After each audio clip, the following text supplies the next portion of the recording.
Assalamu alaikum students. Today is my lecture number 5 of chapter number 10 simple harmonic motion. जो first 4 lecture है उसमें हमने जो simple harmonic motion से related 3 different activities जो है ना वो डिस्कस की थी. अब उससे रिलेटेड जो सिंपल पेंडुलम है उससे रिलेटेड एक एग्जांपल है, न्यूमेरिकल है, ठीक है. मतलब कि एग्जांपल 10.1 है ऑन पेज नंबर 6. तो उसको आज करने, ठीक है. उसके बाद हमारा एक आर्टिकल होगा, छोटा सा बहुत इंपॉर्टेंट आर्टिकल है, टेंथ ऑसिलेशन. हम उसको भी डिस्कस करेंगे, ठीक है. तो सबसे पहले हम एग्जांपल करते हैं जी. एग्जांपल है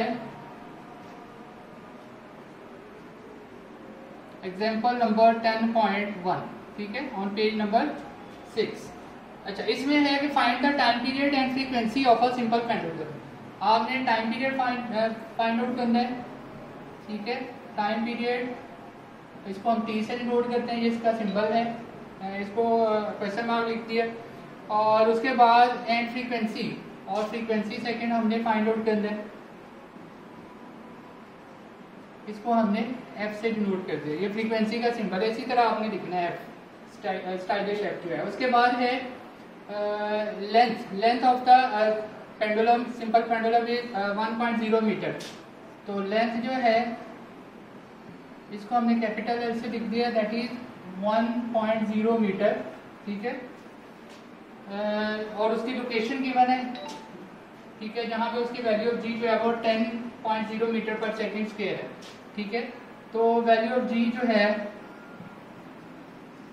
वो है हमारे पास 10 मीटर पर सेकंड स्क्वायर, ठीक है. अब हम इसका सॉल्यूशन करेंगे.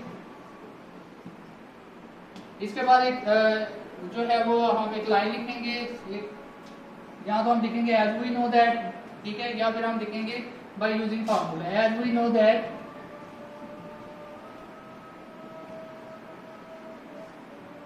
अब आपने यहाँ पे फार्मूला लगाना है जी. टाइम पीरियड का फार्मूला क्या होता है, T is equal to 2 pi L over G whole square root. अब यहाँ पे वैल्यू पुट करते हैं, 2 multiply by 3.14 multiply by length जो है वो 1 है और जी जो है वो 10 है. 1.0 और 10.0 उसको हम ऐसे भी लिख सकते हैं, ठीक है. इसके बाद ये आ जाएगा आपके पास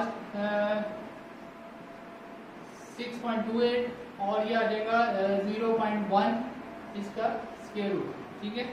और आज जब इसको सॉल्व करेंगे कैलकुलेटर से तो आपके पास इसका जो आंसर है वो आ जाएगा 1.99 सेकेंड, ठीक है. तो ये आ गया आपके पास time period. Now we also know that the time period and frequency are reciprocal to each other. तो अब हमने फ्रीक्वेंसी फाइंड आउट करनी है. Frequency is equal to 1 over T, ठीक है.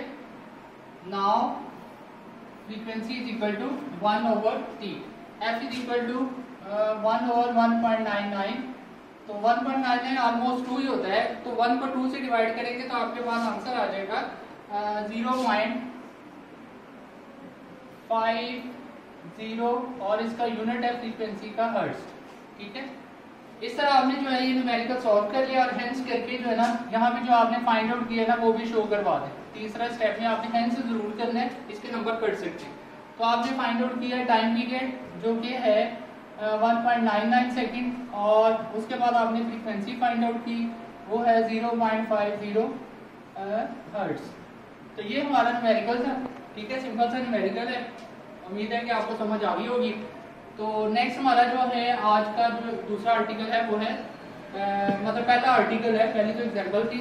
तो जो आर्टिकल है पहला वो है डैम्प्ड ऑसिलेशन, ठीक है जी. तो आज हमारा जो पहला आर्टिकल है, पहले तो हमने एग्जांपल की, ठीक है. इसके बाद जो हमारा पहला आर्टिकल है वो है डैम्प्ड ऑसिलेशन, ठीक है. डैम्प्ड ऑसिलेशन क्या होती है, basically the oscillation of a system in the presence of some resistive force. किसी मज़ाहमती फोर्स की मौजूदगी में ऑसिलेशन का प्रोड्यूस होना, इसको हम कहते हैं डैम्प्ड ऑसिलेशन, ठीक है. ये जो रेसिस्टिव फोर्स है that may be air resistance, that may be a friction, यानी कि ये फ्रिक्शन भी हो सकती है और जो एयर रेजिस्टेंस है वो भी हो सकती है, ठीक है. अब बेसिकली इसमें डैम्प्ड ऑसिलेशन है क्या. अब आप देखेंगे सबसे पहले हमने एक्टिविटी नंबर 1 पढ़ा, फिर एक्टिविटी नंबर 2 पहले हमने मैथ अटैच हुआ स्प्रिंग, फिर बॉल एंड बॉल सिस्टम और एंड पे जो है ना हमने सिंपल पेंडुलम जो है ना उसको डिस्कस किया. तीनों में क्या था, वाइब्रेशन प्रोड्यूस हो रही थी, लेकिन तीनों सिस्टम ऐसे हैं, तीनों एक्टिविटीज ऐसी हैं कि उसमें बॉडी जो है आफ्टर नंबर ऑफ वाइब्रेशंस, मतलब कि मिलियंस ऑफ वाइब्रेशन या जितनी भी वाइब्रेशन है उसके बाद बॉडी जो है ना वो रुक जाता है। वो वाइब्रेशन 20, 30, 40, 50 भी हो सकती है, ठीक है, और इससे भी ज्यादा भी हो सकती है। मतलब एक पेंडुलम है वो वाइब्रेट करता है, तो वो वाइब्रेट कर कर करके एक पॉइंट ऐसा आ जाता है, एक टाइम ऐसा आ जाता है कि वो अपनी मेन पोजीशन पे रुक जाता है, ठीक है। बॉल एंड बॉल सिस्टम में बॉल जो है उसको हमने जो है वो एक्सट्रीम पोजीशन पे छोड़ा, वो वाइब्रेट करके रुक गई, ठीक है। तो ये जो तीनों एक्टिविटीज हैं इसमें क्या हुआ कि फ्रिक्शन की वजह से तीनों एक्टिविटीज में है उसमें एक खास नंबर ऑफ वाइब्रेशंस के बाद जो है ना बॉडी जो है ना वो रुक जाता है। तो इसको हम कहते हैं डेंट ऑसिलेशन, यानी कि इसमें जो वाइब्रेशंस हैं वो डिस्टॉर्ट हो जाती है, टूट जाती है, सिस्टम जो है ना वो रुक जाता है, ठीक है। लेकिन अगर ऐसा ना हो, बॉडी जो है वो कंटिन्यूसली वाइब्रेट करता रहे, तो इसको हम कहते हैं that is an ideal system कहते हैं। उसको हम आइडियल सिस्टम कहते हैं जिसमें बॉडी जो है वो कंटिन्यूसली जो है ना वो वाइब्रेट करता है। लेकिन जितनी भी हमने एक्टिविटीज तीनों डिस्कस की वो तीनों ही जो है वो डैम्प्ड ऑसिलेशन में आ जाती है। डैम्प्ड ऑसिलेशन में बेसिकली होता क्या है कि इसमें जो जब कोई बॉडी वाइब्रेट करता है तो एवरी टाइम जो उसका एम्पलीट्यूड है ना, ठीक है, ये जो distance from normal position to the highest point of the wave, मतलब कि जो क्रस्ट है उसका हाईएस्ट पॉइंट और नॉर्मल, इससे जो इन दोनों के दरमियान जो डिस्टेंस है इसको हम एम्पलीट्यूड कहते हैं। तो डैम्प्ड ऑसिलेशन में क्या होता है कि every time this amplitude is reduced, हर दफा ये कम होता जाता है, और कम होते होते होते जो है ना वो जीरो हो जाता है और बॉडी जो है ना वो रुक जाता है।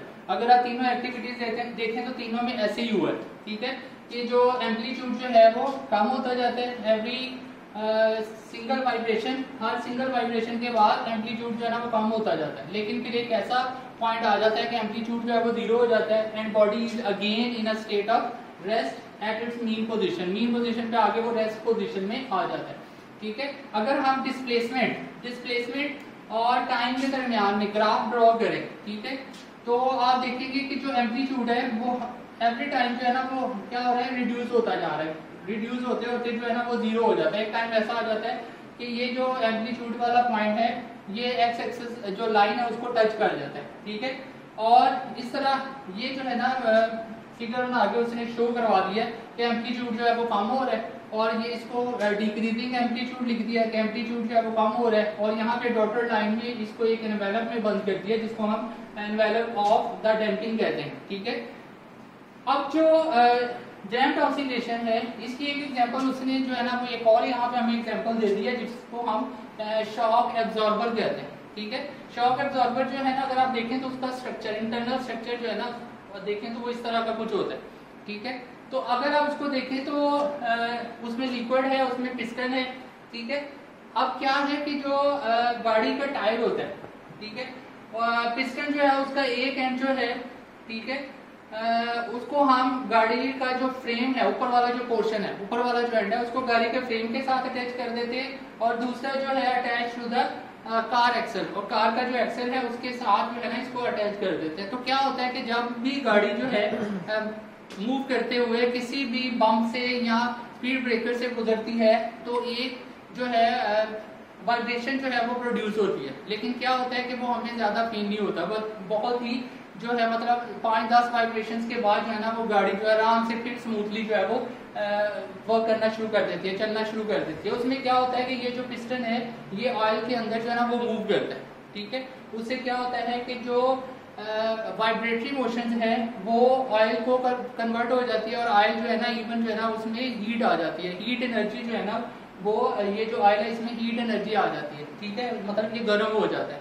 तो जितनी भी वाइब्रेशन है वो हीट में कन्वर्ट हो जाती है और गाड़ी जो है ना वो एक खास नंबर ऑफ वाइब्रेशंस के बाद जो है ना वो रुक जाती है। तो ये जो है that is the best example of shock absorber, ठीक है। मोस्टली ये जो आर्टिकल है याद रखेंगे ये शॉर्ट में ही आता है, इसमें आपसे जो है वो डेफिनेशन पूछी जाएगी, और डेफिनेशन आपको मैंने बता दी कि डैम्प्ड ऑसिलेशन क्या होता है, the oscillation of a system in the presence of some resistive force, उसको हम डैम्प्ड ऑसिलेशन कहते हैं।